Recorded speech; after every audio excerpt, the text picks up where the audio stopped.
बच्चों से बात करी, उनकी आंखों में एक उम्मीद, थोड़ा सा एक डर, सारी चीज़ें नज़र आ रही थी। ठीक है, एग्ज़ाम से पहले एक स्टूडेंट का डरना, घबराना लाजमी है, लेकिन एक पर्दे के पीछे की स्टोरी ये है जो शायद आप लोग मिस कर देते हैं। और ये ध्यान रखिएगा कि जब आप सक्सेसफुल होंगे तो आपका अच्छा रिजल्ट आना, आपकी अच्छी जॉब लगना, आप अच्छे पैसे कमाओ, आपकी पहली कार, आपका पहला घर, ये सारी चीज़ें आपको खुशियाँ देंगी और भी ज़्यादा खुशियाँ देंगी जब आपके माँ बाप इन चीज़ों को महसूस करने के लिए आपके साथ हों। हारना किसे कहते हैं? हारने का मतलब कि हमने कोशिश करी और अब हम थक गए, अब हम यहीं रुक जाते हैं। दिस इज समथिंग जिसको हम बोलते हैं कि अब आप हार गए हो। अगर आपने रुकने से मना कर दिया तो आप हारे नहीं हो। आज आपके साथ एक बहुत खूबसूरत सा लम्हा शेयर करना चाहता हूँ। गेट 2025 का आज एग्जाम था। हम हमारी टीम के साथ पहुंच गए एक सेंटर पे जहां पर हमारे मैकेनिकल के काफ़ी सारे बच्चे एग्जाम दे रहे थे। मकसद था कि उन बच्चों का हौसला बढ़ाएंगे, जा करके एग्ज़ाम से पहले एक बारी उनसे मुलाकात हो जाएगी। एग्ज़ाम हॉल के जब बाहर पहुंचते हैं तो देखा बहुत सारी भीड़, बहुत सारे बच्चों को उनके पेरेंट्स छोड़ने आए हैं।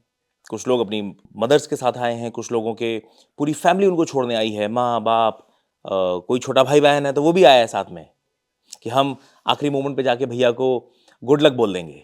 बच्चों से बात करी, उनकी आंखों में एक उम्मीद, थोड़ा सा एक डर, सारी चीज़ें नज़र आ रही थी। ठीक है, एग्ज़ाम से पहले एक स्टूडेंट का डरना, घबराना लाजमी है, लेकिन एक पर्दे के पीछे की स्टोरी ये है जो शायद आप लोग मिस कर देते हैं। जब सारे स्टूडेंट्स लगभग 9:30 बजे तक एग्ज़ाम हॉल के अंदर जा चुके हैं, अब आप लोग अपना गेट का एग्ज़ाम दे रहे थे। पेपर में आप स्ट्रगल कर रहे थे, पेपर में आप एक एक करके क्वेश्चंस पे अपनी पूरी शिद्दत से, पूरी जान लगा करके आप क्वेश्चंस को सही सही सॉल्व कर पाएं, ये कोशिश कर रहे थे। क्यों? क्योंकि आपको इस एग्ज़ाम से बहुत ज़्यादा उम्मीदें हैं। आपके जो पेरेंट्स बाहर खड़े थे ना, वो अगले 3 घंटे तक बाहर खड़े थे। अगले 3 घंटे तक कोई बहुत बैठने की सुविधाएं नहीं थी, तो जिसको जहां जगह मिली, कुछ मदर्स को हमने देखा सड़क के बीच में जो डिवाइडर, उसमें पेड़ लगे हुए हैं, तो जिसको जहां जगह मिली, कोई पेड़ के नीचे चटाई बिछा करके बैठा हुआ है।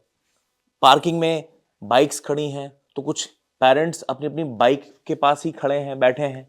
अगले 3 घंटे उन्होंने कुछ इस तरीके से काटे हैं। और जितनी उम्मीदें तुमको इस एग्जाम से थी, जितनी मेहनत तुमने इस एग्जाम के लिए की है, अगले 3 घंटे में जितना टेंशन तुम लेने वाले हो, बिल्कुल बाहर पैरेलल में आपके पेरेंट्स भी सचमुच उस गेट के एग्जाम को जी रहे थे। हमने देखा, कुछ लोगों से हमारी बात भी हुई, कुछ पेरेंट्स से हमारी मुलाकात हुई, उनसे बात करी, तो जो इमोशंस हमने देखे हैं, ये पता चला कि आपके पेरेंट्स खुली आंखों से एक सपना देख रहे हैं और वो चाहते हैं कि हर वो चीज जो कभी जिंदगी में वो अचीव नहीं कर पाए, वो आप अचीव करें। एक पेरेंट से हमारी बात हुई, उनका कहना था कि मैंने इंजीनियरिंग की है, लेकिन हम आईआईटी नहीं पहुंचे, लेकिन हमारा बच्चा आईआईटी पहुंचेगा और बहुत मेहनत करता है हमारा बच्चा। एक माँ बाहर बैठ करके, अंदर उनकी बिटिया पेपर दे रही है और वो बाहर बैठ करके कुछ नाम जप रही हैं कि हे भगवान, मेरी बच्ची को जितनी उसने मेहनत करी है, उसको रिजल्ट में वो सारी चीजें दो जो वो बेचारी डिजर्व करती है। और माँ से बात कर रहे थे तो उनकी आंखों में आंसू भी थे। तो आप गेट का एग्जाम अंदर दे रहे थे और आपके जो पेरेंट्स हैं, आपकी जो फैमिली है, आपके जो वेल विशर्स हैं, वो एग्जाम हॉल के बाहर उनका भी इम्तहान चल रहा था।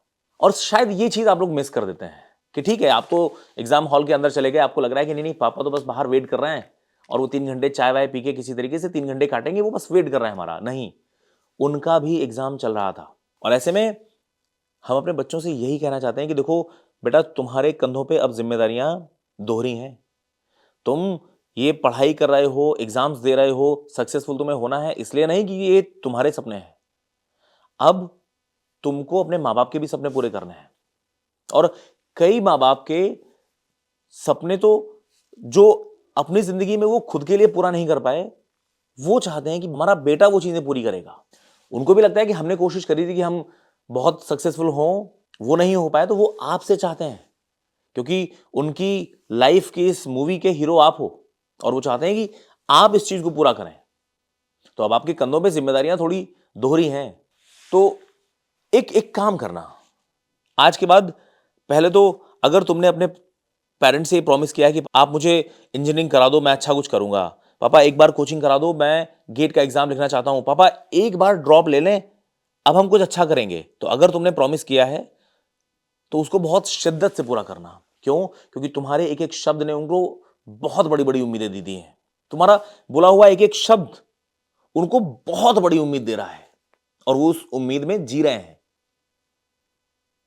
आप सारे बच्चे आपको शायद पता भी नहीं हो कि आपकी एक ख्वाहिश इंजीनियरिंग करनी है, भले ही उन्हें लोन लेना पड़े, उधार लेना पड़े, लेकिन उन्होंने आपकी हर ख्वाहिश पूरी की है।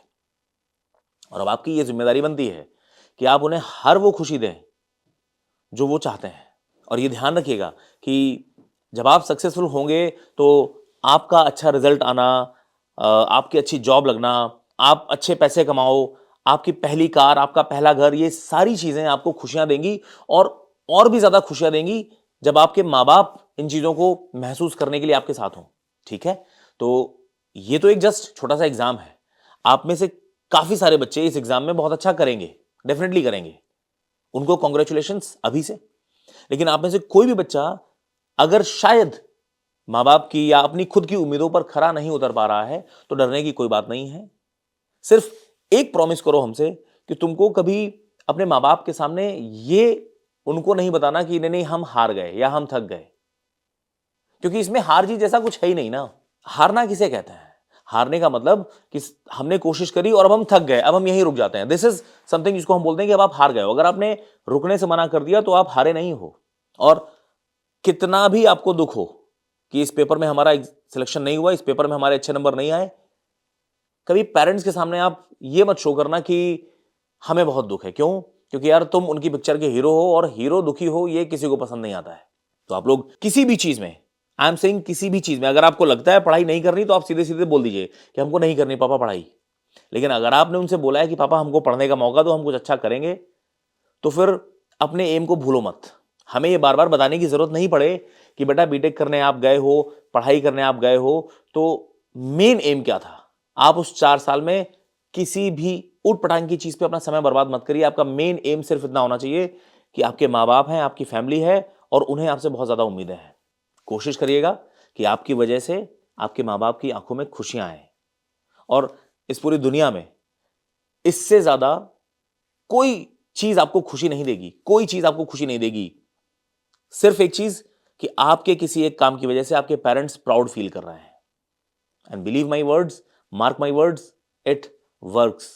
सो ये एक छोटी सी स्टोरी जो मैं आपके साथ शेयर करना चाहता था कि आज मैंने देखा कि सिर्फ एग्जाम बच्चे नहीं दे रहे हैं, उनके पेरेंट्स भी बाहर खड़े होकर के एग्जाम दे रहे हैं। ठीक है? सो ये बात जो मैं आपसे कहना चाहता था। थैंक यू बच्चों, all the best, love you all.